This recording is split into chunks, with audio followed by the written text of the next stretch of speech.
Enrichment, Enlightenment, Transformation. Rabbi Yisroel Cotlar, the spiritual leader of Chabad of Cary, North Carolina, guides anyone who has been searching for a meaningful life and conscious living.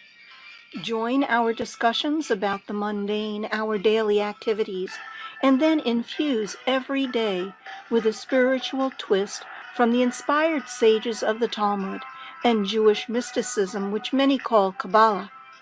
We learn from the root source of all religious monotheistic traditions and delve into the symbolism and levels of meaning from biblical stories.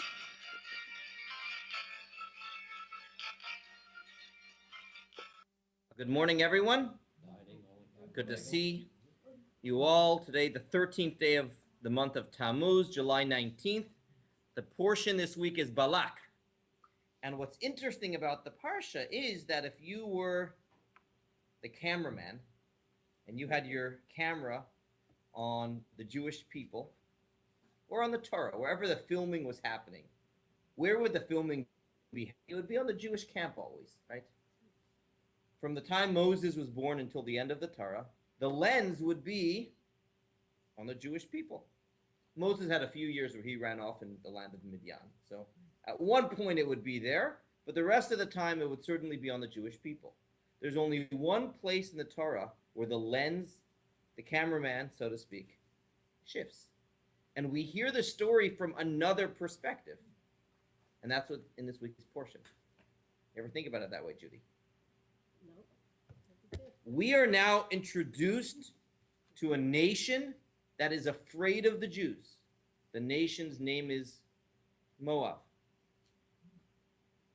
The truth is they don't have reason to be afraid of the Jews because the Jews were instructed not to fight Moab, not to conquer their land, to pass their land peacefully, but they were still afraid. Did they know this instruction? Good question.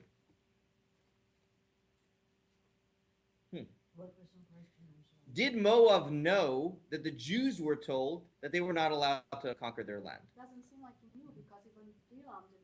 Balak was the one. The question is, did Balak know? I bet Bilam knew. Bilam was a prophet. We're going to get there in a moment. Bilam Knew about it. Balak. Did Balak know? No. And perhaps that is the reason why at the end of the story, we speak a lot worse about the Bilam than the Balak character. That's a good question, Brian. I have to think more about it. If anyone listening online wants to research that one, that's a good question. However, he realizes that those that have tried to fight the Jews with regular warfare, military, it didn't work. So Moab tries to do something else. And they turn to the people who know Moses best, and that is the nation of Midian, because Moses lived there for many years. He was married to Tzipporah, who lived in Midian. And he says, hey, you have an inside scoop on this individual. Thank you. What do you think the best way to overpower the Jews is? And we'll just let that ring. And he responds, don't try the military thing. It's been tried and failed. The power of the Jews is in their mouth, in their prayer, and their mind. Certainly so. And if you want to overpower the Jews, you need to fight spiritual with spiritual. So we're introduced to a very strange character whose name is Bilam. And Bilam is odd, because on one hand, he's a spiritual giant. On the other hand, he's evil. He's a man of paradox. He has incredible spiritual gifts. And in fact, why would a rotten individual have spiritual gifts? Why don't you pass Anna a book? The Midrash asked that question. Why would you have someone who was an egotistical man? He was someone who was interested in self. Brian, why don't you do the first text? Text 1, the Midrash asks the question, why would it be that he had this gift? God did not give 232. God did not give the idolaters the ability to claim in the future that you, God, pushed us away. What did God do? Just as he placed kings, sages, and prophets among the Jewish people, so did he place among them the idolaters. He placed Moses among the Jewish people and Balaam among the idolaters. So it would not be fair if the talent pool it was only given to us. There had to be great leaders, great, whether it's military, whatever we had, it was necessary for there to be freedom of choice and a balance in the world that other nations had the same. But no comparison. Well, comparison in terms of holiness or comparison in terms of spiritual talent? That's the question. That is the question. So what this midrash is suggesting, in terms of spiritual talent, there had to be balance, or else people would claim it's not fair. It's not fair that you gave the gifts to the Jewish people. So going to your question, is there actually a comparison? That's the next text. The next text, 2a, is a text about Moses at the very end of the Torah. And why don't you read, Dennis, 2a? And there was no other prophet who arose in Israel like Moses, whom God knew face to face. Look at that verse again. What words are extra in that verse? In Israel. In Israel. When it highlights Moses' life, it says there was no other prophet in Israel like Moses, implying that. Maybe another. Elsewhere there might there be. are. So the Midrash says to be, why don't you read that as well, Dennis? No prophet arose like Moses in Israel, but among the nations of the world, such a prophet did arise. And who was this? Balaam the son of Beor. Extraordinary. Very. That we say in terms of and by the way, we see here that spirituality is not the same thing as holiness or morality.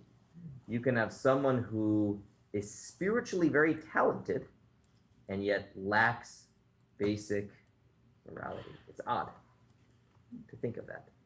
I mean, can we imagine anyone today who is very, very spiritual and yet not a good person? Some of those imams. Or in any faith, really. I mean, you could have someone in any faith that has spiritual gifts and a relationship, at least they feel a deep relationship with God.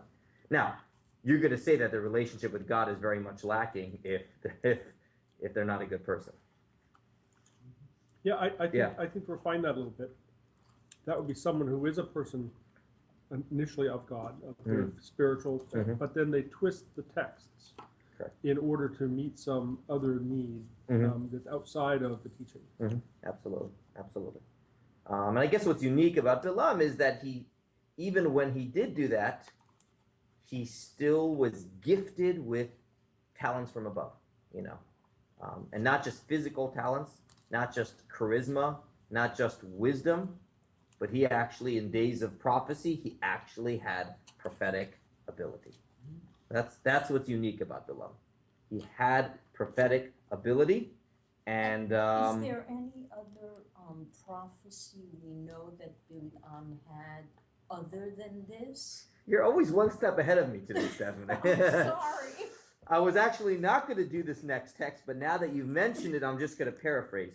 In the Talmud has a section, very interesting section. It talks about the 24 books of the Tanakh, the 24 books in the written Torah. Who wrote each book? Now we know they were inspired, they were right, but which human actually penned it, each one? So it varies. Obviously, the 5 books of Moses were penned by Moses. Now, directly dictated from God, but who was it actually penned by? No. God. I mean, Moses actually pens it. How about the latter books? Who wrote each of the other books? So we know some of them, like the book of Psalms, for instance. Yeah, King David. Okay, and then but however, King David mainly, but there are other people as well, because in the book of Psalms it quotes other individuals as well. That's So who true. was the one that actually edited at the end? So in this section of the Talmud, it goes through all 24 books of the Bible, and it says who wrote what. Some of them were written right away at the time, and many of them were only written later by a prophet. So, for instance, Samuel writes some of the earlier books. Jeremiah writes some of the earlier books. So it writes there, look at text 3a, and I wasn't going to do this, but you asked the question, Steffi, so we will do it. Pam? Moshe wrote his book and the episode of Balaam, the book of Job. Moses is attributed with 3 books. His book, what is his book? The The Torah. The episode of Balaam, I don't like the word episode, Parshat Balaam, and the book of Job. Did anyone know that Moshe wrote the book of Job? I'm kind of stunned. Okay. And that's so. But we could have a whole discussion about Job. We're not going to do that today. Let's save that for afterwards. Yeah. But the episode of Balaam, or whatever we want to use for an adjective there. Part of But the. but if this is Yeah, isn't that in the book itself? yeah, So yeah. that's the question. What does it mean when the Talmud writes that Moses wrote the episode of now this is Balaam? Talmud, which is written by learned men. Correct. But this is history. They're writing who wrote these books. And there's a debate what the Talmud means by it. Some say it just means he wrote the story of Balaam. Now you would say, of course he wrote the story of Balaam. The story of Balaam is part of the Bible. But maybe you would think that since it happened where the camera lens was elsewhere, someone else had to supply that information. So the Talmud needs to clarify that the same Moses who prophetically wrote the whole Torah also wrote this section, although it's written elsewhere. That's one way of reading the Talmud. The other way of reading the Talmud is no. Parashat Bilam doesn't mean this story in our book. That's part of the Torah. There must have been another book somewhere out there called, we don't have it today. But you want to know where all that wisdom went? There is actually a book out there called the Book of Balaam. There actually is such a book? We don't have it, but that is one of the lost book. readings in this Talmud. So you asked, do we know anything else about it? We do. Well, we don't, but it might have been that there was a book at some point in time called Parshat Balaam. Okay.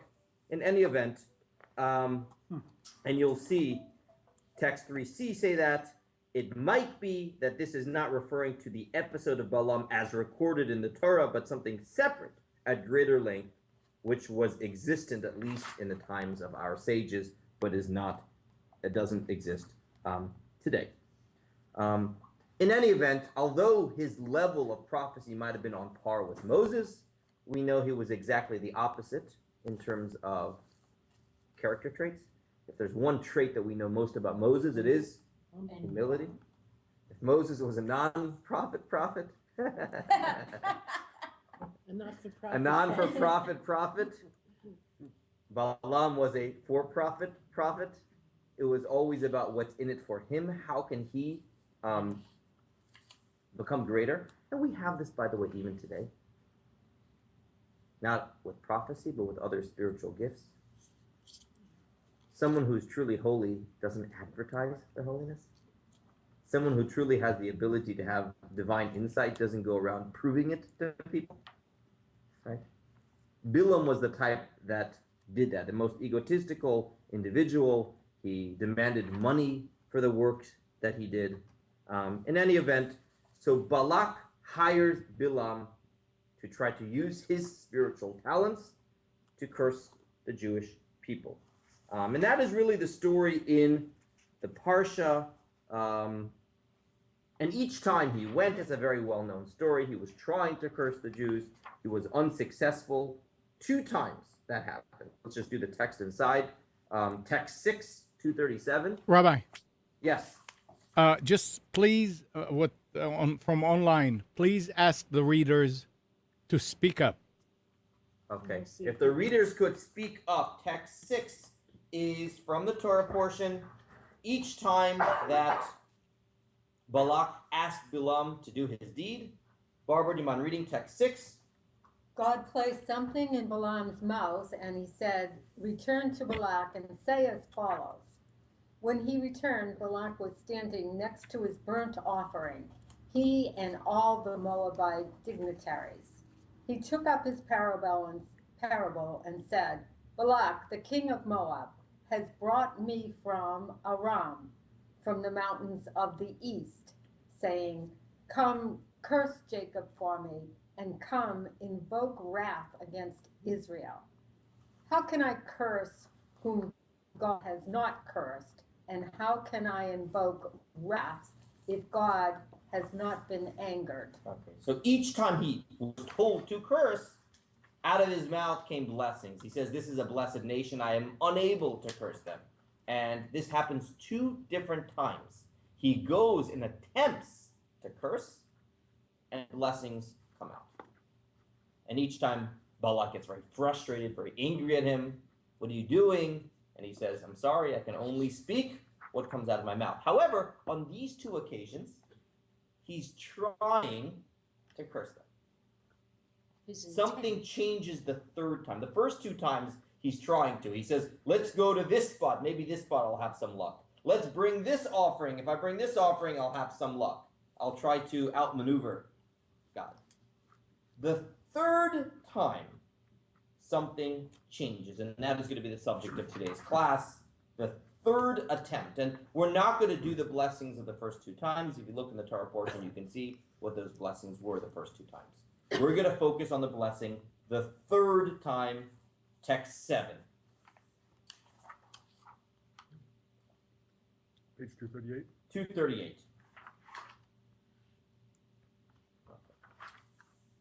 You want to read, John? Balaam saw that it pleased the Lord to bless Israel, so he did not go in search of their omens as he had done time and time again, but turned his face toward the desert. Balaam raised his eyes and saw Israel dwelling according to its tribes, and the Spirit of God rested upon him. He took up his parable and said, the word of Balaam, the son of Beor, and the word of the man with an open eye. The word of the one who hears God's sayings, who sees the vision of the Almighty, fallen yet upon with open eyes. How goodly are your tents, O Jacob, your dwelling places, O Israel. So his first blessing the 3rd time, I'll say it in Hebrew first, Ma tovu ohalecha Yaakov, mishkenotecha Yisroel. How goodly are your tents, Jacob, your dwelling places, Israel. That is the blessing that he says. This is a famous blessing. It's in the prayer book that we say. Good trivia question would be, which part of our prayers came from an enemy of the Jewish people? That would be a good trivia question.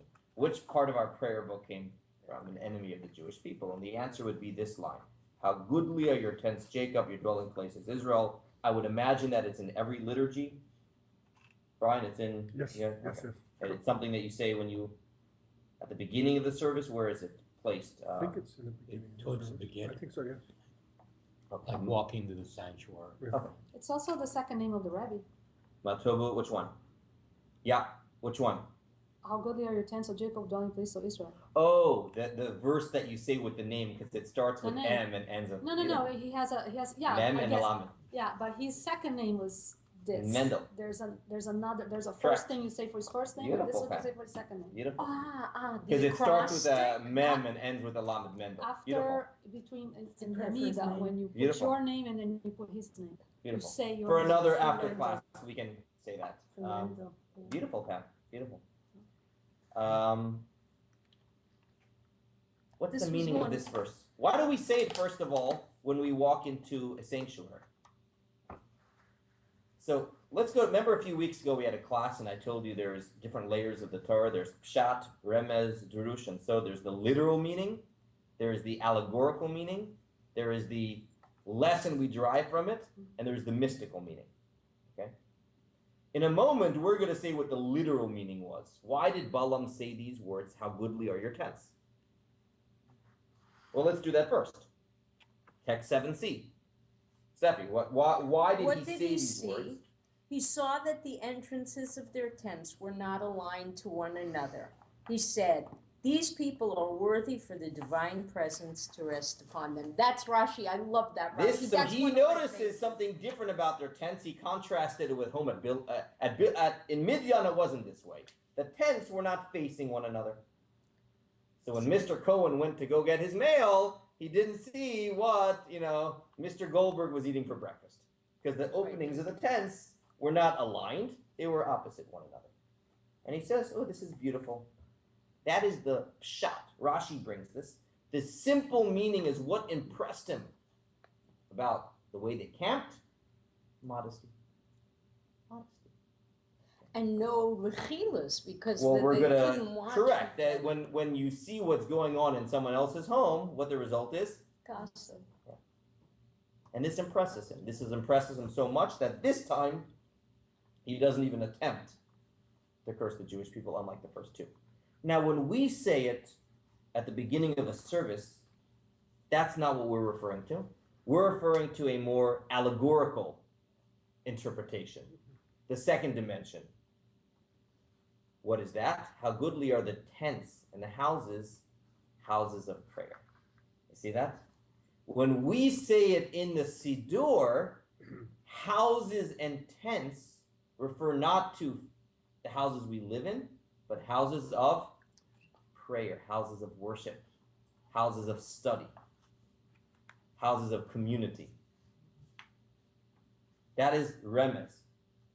That is the second way of learning the Torah, and that's what actually we're referring to.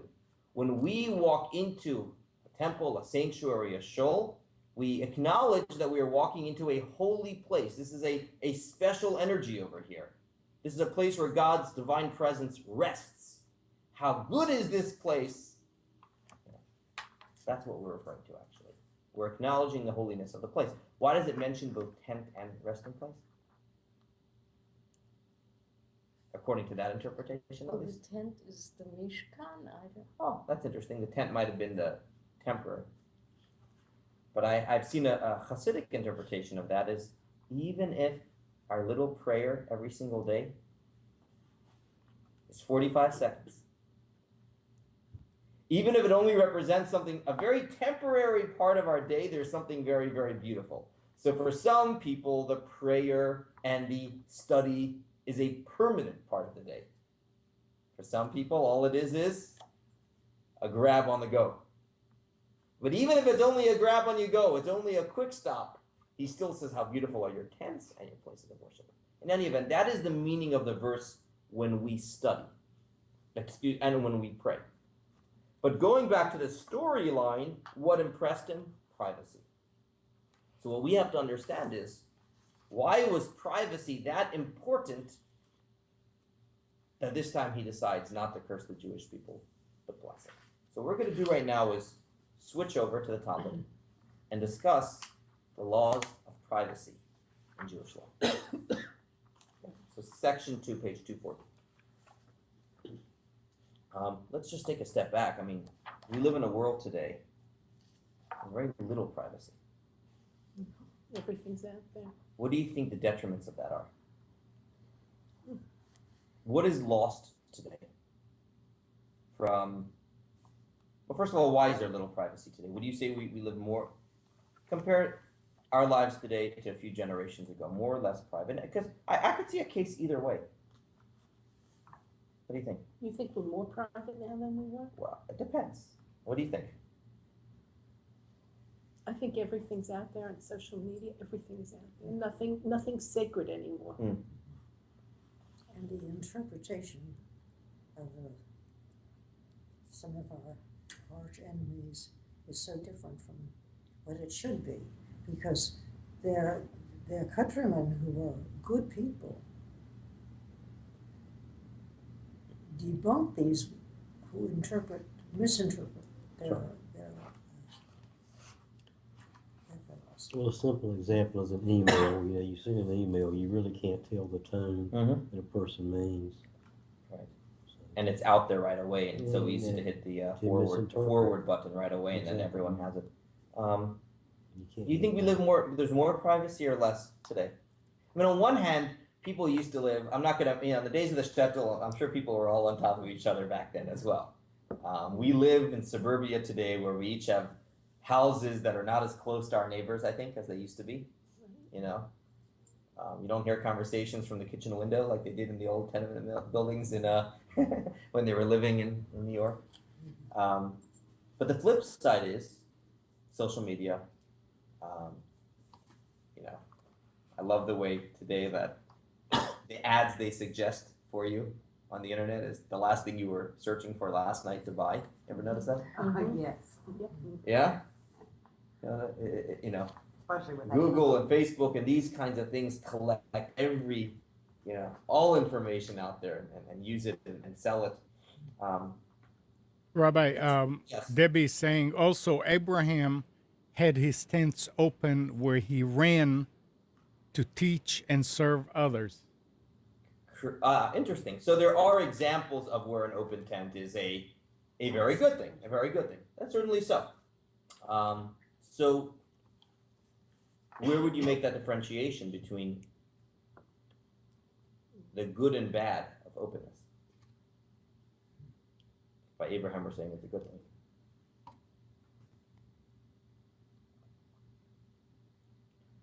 It has very much to do with Moses and Balaam. So one is trying to profit from it, and one is not. One is trying to help people, and one is trying to harm and profit. Anything? I think there's really two. We all live in two arenas. There's the public part of our life and the private part of our life, or at least I think there should be. There should be. And when it comes to mitzvahs, when it comes to the public part of our life, it should be out there. We should not be closed off. But I think it's also important that there's an arena of our life that is private, and it's meant to stay that way. And I don't think we have that as much today. I don't think we have that as much today. An example, a couple goes out for supper. Beautiful, intimate experience. Today, for many, the experience is not complete unless you take the selfie and post it on social media. Again, I'm not saying this is, and again, I know every relationship is different, and I'm just throwing that out here. But What are your thoughts on that? Well, the thing is, to my mind, there's a little bit of a difference there. Yeah. In that those examples where people are voluntarily sharing some of their otherwise private information and making it public. That's not what I think of as a violation of privacy. Violation of privacy is when an environment I thought was going to be private was shared. For example, let's say we're at that intimate dinner at a place that has a little alcove, so you really just the two of you there, and you're talking or whatever. Well, if there's someone nearby kind of observing your conversation, that's the privacy. Yeah, that's a problem. Okay, so that differentiation is certainly important. But we live in a culture today where I'm saying, is it a good thing? Of course, you're doing it voluntarily, but the trend is that more and more of such experiences are public. Is something lost by that? Yeah. So where I thought you were going with that to start with is this couple's headed toward a very intimate dinner. Correct.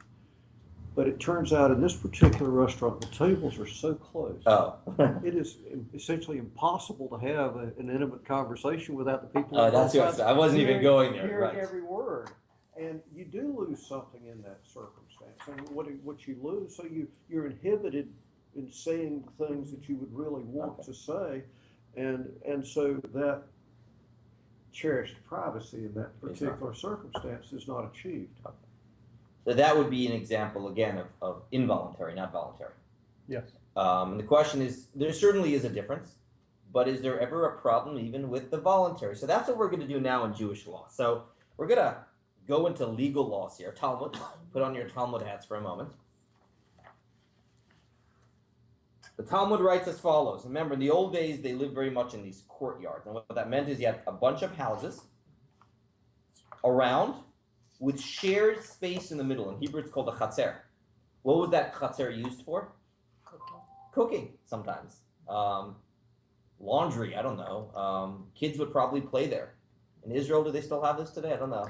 I don't know. I haven't. We sat out there and learned in those courtyards. Okay. So it was shared space. And the shul was centered. Was there a shul? Oh, that would be, but this is an open area. The chatzer was an open area. In any event, look what the Mishnah writes. This was the legislation then with houses around a chatzer.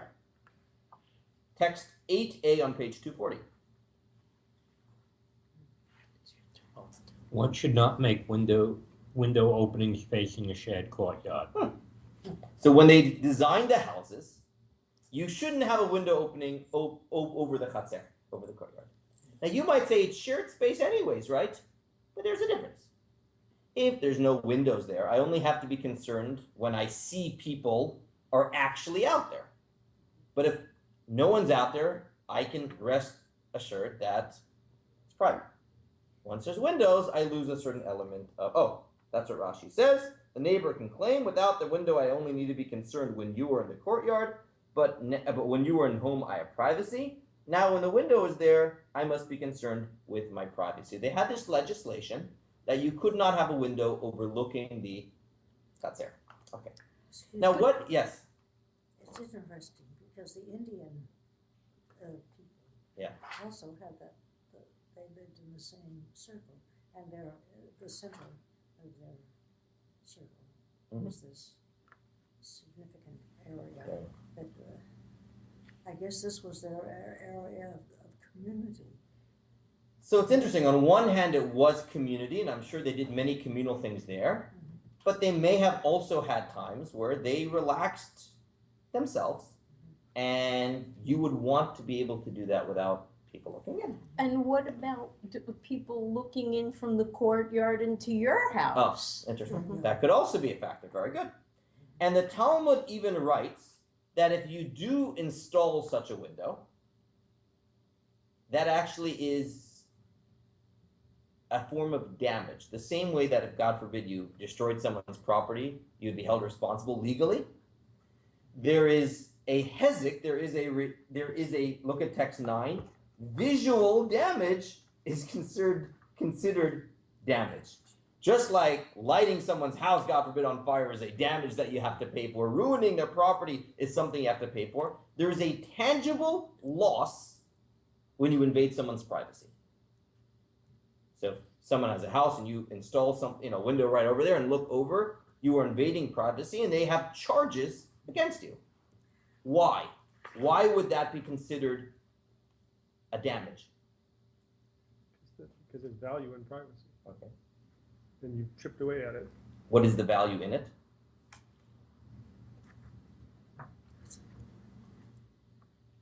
It says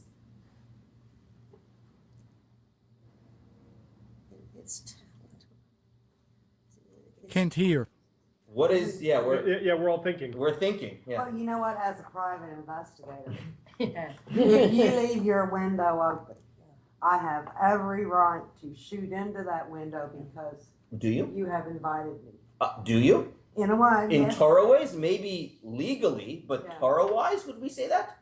Just because you've invited, does that mean someone else is able to look in? That's we'll get there in a moment. Let's do the next text. What would be the damages? Why do we say that visual damage is damage? The Talmud gives 3 reasons what that might be. Hal? Visual damage falls in the category of person-to-person damage, either because of the evil eye or because of lashon hara, slanderous speech, or because of privacy. Okay. Well, let's talk about lashon hara means Evil tongue. evil tongue, in the sense that now that people see what's going on in your life, they will chat about with someone else, and that is a form of damage. We understand that one.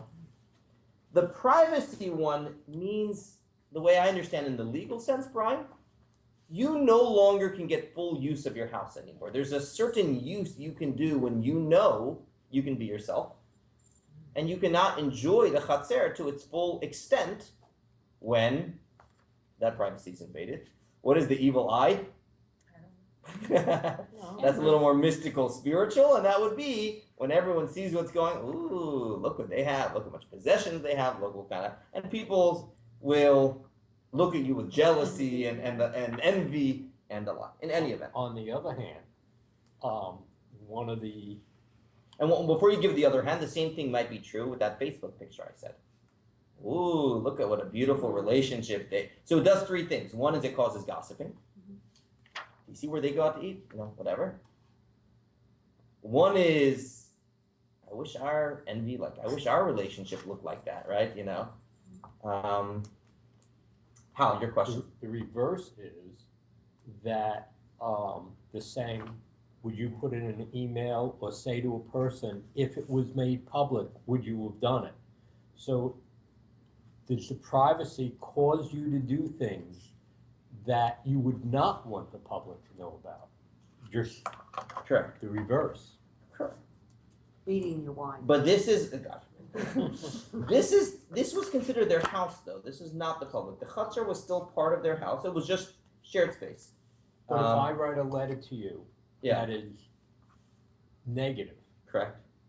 would I say those things if I knew the letter could be made public? So there's that whole It concept. keeps them away from.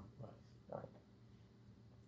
But ultimately, people have freedom of choice, and they got to do what's right. But to that point, there's conversations that should be private. For example, let's say you were trying to criticize Rabbi Yisroel, a private communication, and by the circumstance you can't meet him in person. Well, you would want that communication to stay private because that's part of your responsibility. He's a Hasid, so you're not allowed to do that. Yes, all right. Yes, you are. According to the Torah, If it's constructive, rabbis make mistakes. You have to talk to the rabbi and not to somebody else. According to the but rules correct. of Lashon Hara, You begin with the party. Absolutely.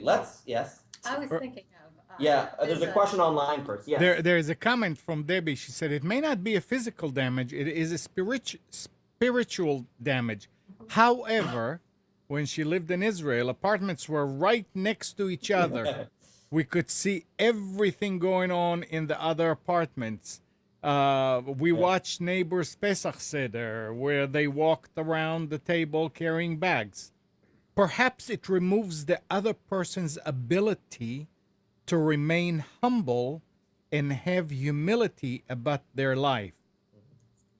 In Wandering the Desert, the people's lives were very public because everyone knew if they were sinning. By now, each person had to travel from their tent to gather their portions of manna. So it was helpful in the desert to have these boundaries, because otherwise they would be all over each other. Yep. In any event, let's go back to the Talmud here. Good. That's a good thought. Going back to the Talmud. So the Talmud started off saying you can't have a window going into a chatzar, right? You got to put on your Talmud hats for a moment, because this is going to be a little complicated. Do text 11a. It's going to be a little technical here. Keep on going. In a shared courtyard, one should not install a doorway facing an opposite doorway or a window facing an opposite window. Okay. So now we have the Talmud continues. You shouldn't have doorways facing each other. And this is not across the street, 20 feet away. Or you shouldn't have a window going to another window through the chatzar. I thought you were supposed to have a window in the anyway. That's why I asked to put on your Talmud hats. Brian has a good question. What does it say you shouldn't have a window facing another window? Didn't we start off saying you shouldn't even have one window facing the chatzar? You see the question or not? So what the Talmud started off saying you shouldn't have one window facing a chatzar. Now it says you shouldn't have a window facing a window. Get the question? The Talmud answers 11b. This is Judy. Meaning, though he might receive permission to create an opening toward the shared courtyard, nevertheless he is not permitted to make it exactly opposite his neighbor's opening. Rather, he is obligated to distance it a bit so he can't easily see his neighbor. Let me explain that. I know it's a little technical here, guys. Just one moment. The first rule we had, you cannot build a window to the chatzar. What happens, however, if everyone voluntarily says it doesn't bother me? Then what? I'm willing to forego being able to do private things here. I'm willing to forego those other things. Then we say it is okay. Right? It's voluntary. So the Mishnah continues.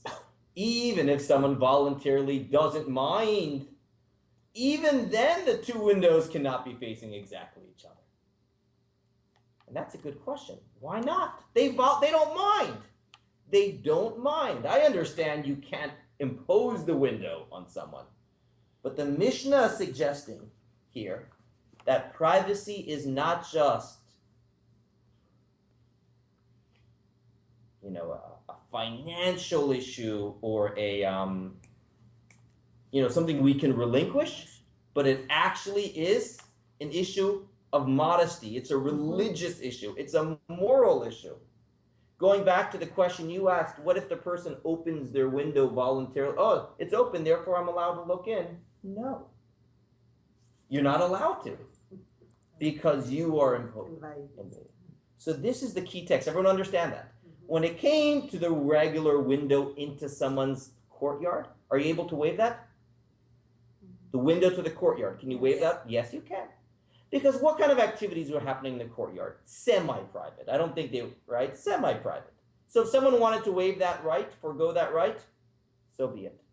But two windows facing into each other's homes, kitchens, bedrooms, whatever, no, you're not allowed to. Even if both parties say, I don't mind, Torah says something is not allowed. It may offend those who are looking through the window. Mm-hmm. Yeah, just because somebody wants to walk around Correct. without clothing doesn't mean the other people have to see. Correct. And that's the next text. From where do we know, and I'm going to paraphrase now because of time, text 12. From where do we know that you're not allowed to do this? Why would the Talmud say, even if they choose to do it, you can't? What do you think the biblical precedent is? Our Torah portion. Our Torah portion. Bilam. Bilam praised the Jewish people in the fact that they were not aligned with one another. The tents were not. And look at text 13. Let's read this one.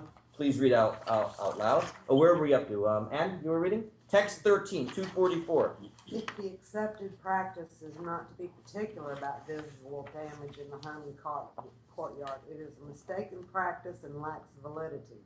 Rights can be relinquished only in monetary matters, for one may give of or destroy his property as he wishes, but one is not permitted to break down the boundaries of the people of Israel and cause the departure of the Shekinah from the people of Israel. When modesty is broken, the divine presence leaves.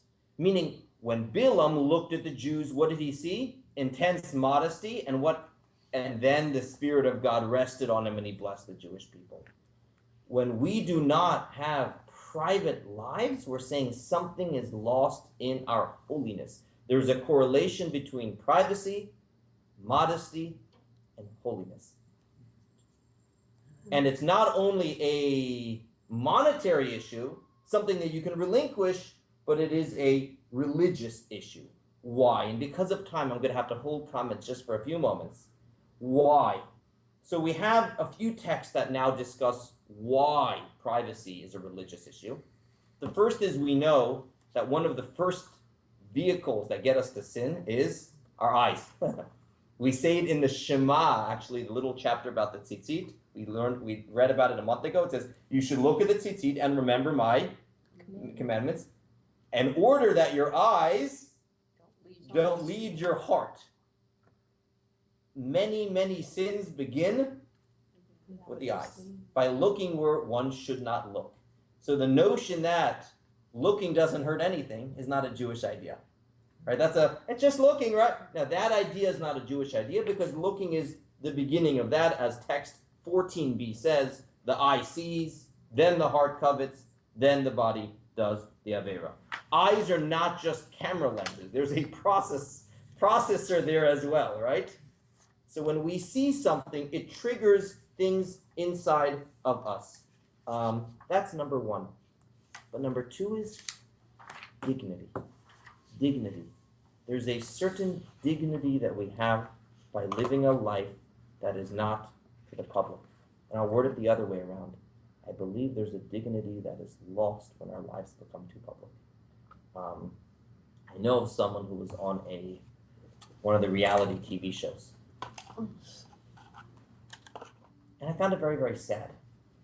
Because what happens over time when you're so immersed in that culture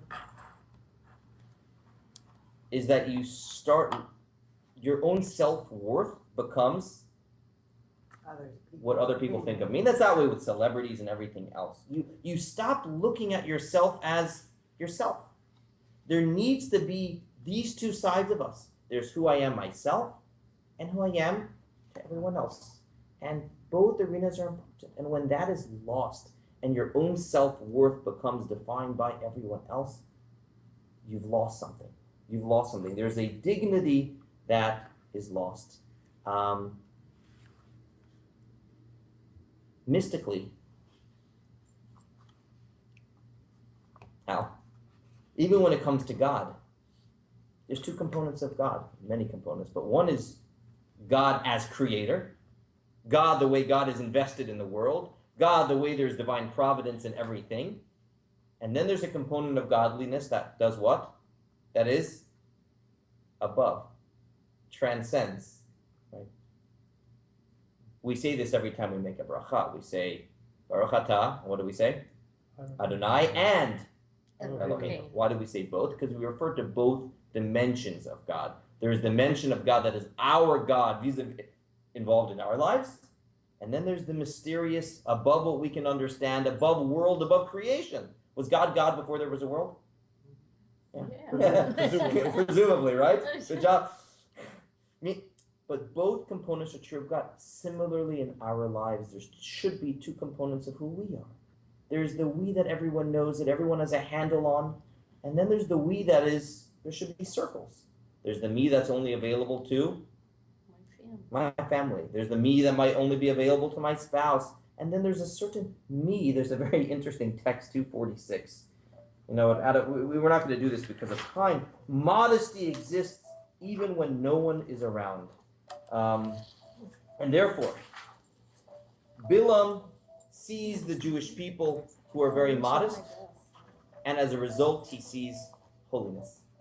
And the take-home from us today is, in a world where everything is public today, it's important, and still, especially in the next generation, this privacy component, this holiness component, that not every area of our life needs to be public, and sometimes a very intimate experience is lost when it does become public. And we're going to hold it here because of time. There's some additional texts at the end, but hopefully this gives us a new appreciation on the Matovu prayer and what inspired Bilam so much when he saw the Jewish people, so much so that he didn't even attempt to curse the Jews at this time.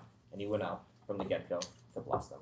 So we're going to hold it here for the online audience. Thank you so much for tuning in. This will be our last Lunch and Learn for a few weeks. So we will not be back here next week. We're going to take a recess for a few weeks and then resume, God willing, in August. Thank you for tuning in, and thank you for Nissan Communications for making this broadcast possible every single week. Have a good week.